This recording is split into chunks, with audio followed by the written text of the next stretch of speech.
Hello दोस्तों, मैं हूं आपका होस्ट एंड दोस्त विनोद कुमार कुशवाहा और आप देख रहे हैं सिने टॉकर चैनल।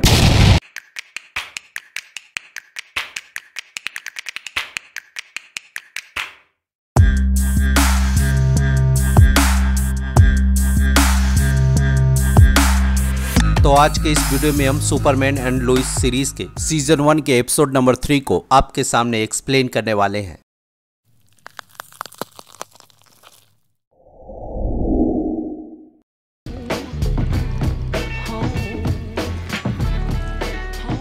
तो इस एपिसोड की कहानी की शुरुआत घर को पेंट करते हुए मस्ती मजाक से शुरू होती है और इसी मस्ती मजाक के बीच में जब सुपरमैन को यह आभास होता है कि पिंक टैंक में एक पूरा का पूरा ब्रिज गिरने वाला है तो अपनी फैमिली को छोड़ के चला जाता है और गाड़ियों को गिरने से बचाने के बाद ब्रिज को गिरने से बचाकर फिशरमैन की जान भी बचाता है और फिशरमैन को गुड बाय कहते हुए ब्रिज के टूटे हुए पार्ट को ले जाकर कहीं पे रख देता है। और सुपरमैन ब्रेकफास्ट के दौरान जॉर्डन को समझाता है कि तुम्हें कभी भी अपने पावर का यूज करते हुए लोगों का ध्यान अपनी तरफ नहीं खींचना है और अगर लोगों का ध्यान हमारी तरफ चला गया तो हमारी पूरी जिंदगी बदल जाएगी। और जब कॉलेज पहुंचने के बाद जॉर्डन सेरा से डेट के लिए पूछने ही जा रहा होता है तभी सेरा की नजर शॉन और उसके दोस्तों पे पड़ती है और उन्हें देखने के बाद जॉर्डन को बाय करके चली जाती है। और इधर क्लार्क अपने ट्रैक्टर का मुआयना करने के बाद लोगों की आवाजें सुनने लगता है और तभी वो अपने बेटे की आवाज सुनता है और हमें पता चलता है कि शॉन और उसके दोस्त सेरा से बात करने की वजह से उसे बुली करने लगते हैं और अपने भाई को संकट में देखकर उसका भाई भी उसे बचाने के लिए आता है, लेकिन उसके दोस्त जॉनथन को रोकते हुए उसे फिर से बुली करने लगते हैं जिसकी वजह से जॉर्डन अपने ऊपर कंट्रोल खोने लगता है। और इस चीज को जानने के बाद क्लार्क उनको रोकने के लिए उनके कॉलेज में पहुंच जाता है और शॉन उसकी पिता को देखने के बाद वहां से चला जाता है और क्लार्क के इस कारनामे की वजह से उसके दोनों बेटे उस पे गुस्सा होते हुए उससे पूछते हैं कि आखिर आप कब से हम लोगों की जासूसी कर रहे हैं। और सुपरमैन अपनी बात को समझाने की कोशिश करता है लेकिन उसके बेटे उसी को झूठा बोलते हुए चले जाते हैं। और लुइस लेन के आ जाने के बाद क्लार्क अपने पुराने दिनों को याद करते हुए उससे पूछता है कि जोनाथन और जॉर्डन को इस बारे में कैसे समझाऊं कि मैं उनकी जासूसी नहीं कर रहा था। और लुइस जवाब देते हुए कहती है कि जैसे तुमने मुझे समझाया था। और जब उसके बेटे कॉलेज जाने के लिए निकलते हैं तो वो अपनी गलती के लिए माफी मांगते हुए उनसे प्रॉमिस करता है कि वो उनकी जासूसी कभी भी नहीं करेगा। और इधर कृषि लुइस लेन को कीनोट स्पीकर का इंटरव्यू लेने के लिए उससे बात कर ही रही होती है तभी वहाँ पे शेरन पावल आ धमकती है और वो अपने बेटे के बारे में बताते हुए उससे बोलती है कि मेरा बेटा न्यू कॉर्थेज में मॉर्गनेज की फैसिलिटी में एक खान में काम कर रहा था और 6 महीने के अंदर उसने बहुत सारे पैसे भी बनाए थे। और एक दिन सब कुछ बदल गया जब मॉर्गनेज ने लाइफ टाइम अपॉर्चुनिटी के बहाने उसे एक जॉब ऑफर की। और कुछ महीनों पहले मेरे बेटे ने मुझे बताया कि मॉर्गनेज ने जो भी प्रॉमिस किया था वो पूरी तरह से सही नहीं है और उसकी ऑडियो क्लिप को सुनाते हुए उसे बताती है कि मेरा बेटा तब से गायब है। और बाहर हम एक शख्स को उनकी फोटो खींचते हुए भी देखते हैं। और इधर जब जॉर्डन अपने कॉलेज पहुंचता है तो वो सेरा को शॉन से ब्रेकअप करते हुए देखता है। और इधर जब सेरा की मॉम कॉलेज में प्रैक्टिस करा रही होती है तो सेरा का ध्यान न होने की वजह से उसे खरी खोटी सुनाने लगती है जिसकी वजह से सेरा टीम को छोड़ के चली जाती है। और इधर हम देखते हैं कि शॉन और उसके दोस्तों को मजा चखाने के लिए जॉर्डन रग्बी टीम की जर्सी पहनकर उस खेल को ज्वाइन करने लगता है और अपने भाई के समझाने के बावजूद भी वो उन लोगों के साथ खेलने के लिए चला जाता है और शॉन और उसके दोस्तों को उठा के फेंकते हुए गेम को खेलने लगता है और विरोधी टीम के मेंबर्स को गिराते हुए धक्के मारते हुए इस गेम को खत्म करता है। और उसका कोच इस कारनामे से खुश होकर उसे थैंक यू भी बोलता है। और जब जोनाथन अपने भाई के साथ जाने लगता है तो उसका कोच उसे बुलाते हुए उसके भाई के सामने ही उसकी क्लास ले लेता है। और इधर जब कॉफी शॉप में सेरा, जॉर्डन और जोनाथन एक दूसरे से बात कर रहे होते हैं तभी सेरा की मॉम आकर उसे टीम छोड़ने का रीजन पूछती है और इसी बातचीत को लेकर बात इतनी बढ़ जाती है कि सेरा अपनी मॉम से बहस करने लगती है और उसकी मॉम उस पे गुस्सा होते हुए उसे यहाँ से लेकर चली जाती है। और सेरा के जाने के बाद क्लार्क वहाँ पे आकर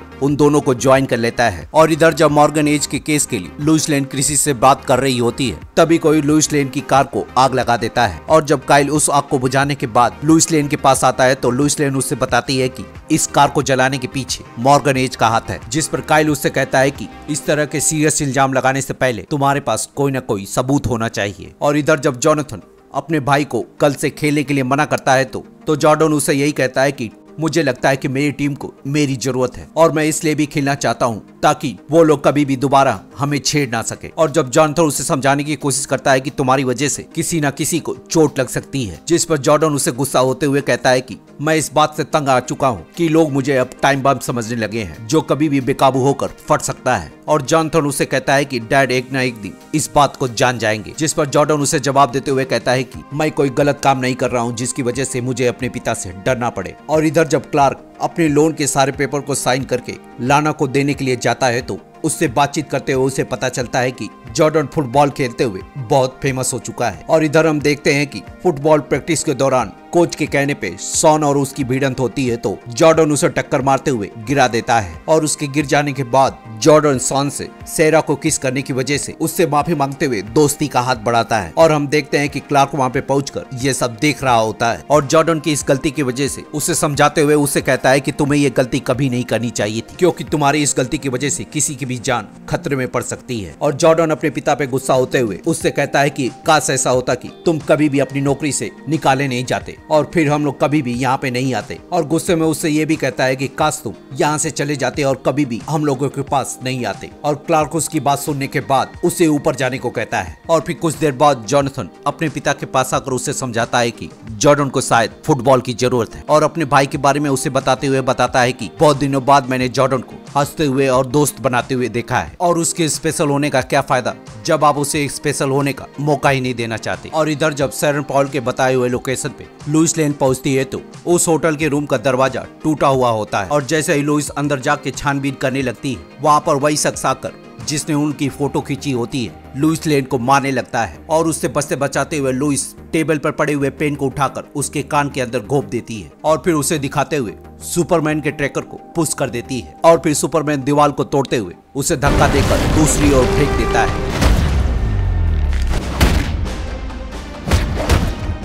और सुपरमैन के मारने के बाद भी उस पे कोई भी असर नहीं होता है और फिर वो सुपरमैन की धुलाई करने के बाद सुपरमैन को उठा के फेंक देता है और सुपरमैन को घूसों की बारिश करते हुए उसे बेहोश कर देता है। और जब वो फिर से लुइस की तरफ बढ़ता है तो लुइस के चिल्लाने की वजह से उसको होश आ जाता है और जब वो शख्स फिर से मारने की कोशिश करता है तो उसे बर्फ में जमा के अच्छे से खातिरदारी करते हुए और उसे उठाकर फेंकने के बाद जब वो नीचे आता है तो उसे घुसा मारकर दीवार को तोड़ देता है और लुइस लेन के कहने पे शेरन को हॉस्पिटल पहुंचा देता है। और इधर हम देखते हैं कि शेरा और उसकी मॉम बातचीत करते हुए अपने मसले को हल कर लेती है। और इधर हम देखते हैं कि क्लार्क जॉर्डन से बातचीत करते हुए अपने पास्ट के बारे में बताकर उसे फुटबॉल खेलने की परमिशन दे देता है और अपने बेटों के साथ करीब रहने के लिए लुइस की मदद से उनके कोच का असिस्टेंट बन जाता है। और इधर हम देखते हैं कि क्रिशी लुइस से माफी मांगने के बाद मॉर्गन एज और शेरन पॉल की केस की इन्वेस्टिगेशन के लिए तैयार हो जाती है और उसके बाद क्रिशी इस केस से इकट्ठा हुए सारे सबूतों को लुइस लेन को दिखाती है। और हम इधर